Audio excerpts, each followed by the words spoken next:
गोहरिया छकर national highway उपरे आम अच्छा नेशनल हाईवे रु लेफ्ट हैंड साइड रे अच्छी रेतंग रेलवे स्टेशन को रास्ता देखु ये एंट्री करू करू लेफ्ट हैंड साइड रे गोटे अपार्टमेंट आमको क्लीयरली विजिबल से अपार्टमेंट रो जस्ट बैक साइड रे आमर डेस्टिनेटेड प्लॉट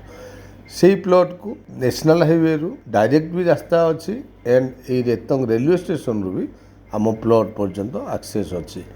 देखु लेफ्ट हैंड साइड को गोटे रोड आम से रोड रे एंट्री करके आगू जाऊँ रोड को बेस करके देखु डुप्लेक्स प्रोजेक्ट ऑलरेडी डेवलप हो सारी आम ए लेफ्ट को टर्न कले इट मीन्स आम ए क्लोजर टू नेशनल हाईवे जाऊँ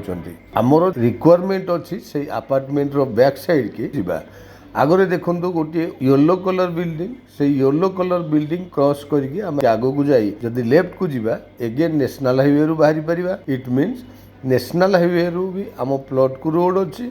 एंड रेतंग रेलवे स्टेशन को भी आम प्लॉट को रास्ता अच्छी देखु फ्रंट रे गोटे ब्लू कलर बिल्डिंग से ब्लू कलर बिल्डिंग रो बैक हैंड साइड रे हमरो डेस्टिनेटेड प्लॉट एबे देखंतु मु जेमिति कहूतली अपार्टमेंट एठू clearly visible it mean apartment रो बैक साइड रे एंड ब्लू कलर बिल्डिंग रो बैक साइड रे जो प्लॉट टी हमको देखा जाउची सेही प्लॉट टी हमरो सेलेबल प्लॉट एही प्लॉट टी ऑलरेडी घरबाड़ी हेई सारिची इमीडिएट कंस्ट्रक्शन कला भलिया प्लॉट एठी हमरो दीटी 1450 स्क्वायर फीट रो प्लॉट अछि देखंतु फ्रंटेज बहुत बड़ दी जन प्लॉट टी नहीं पारे दीटी पटा भी अलग अलग अच्छी ईस्ट फेसिंग रो प्लॉट तो जदि स्मॉल प्लॉट रो रिक्वायरमेंट डेफिनेटली प्लॉट टी पसंद आसीबो नेशनल हाईवे रु बहुत नियर है तो डेफिनेटली प्लॉट टी आपण मानको पसंद आसीबो।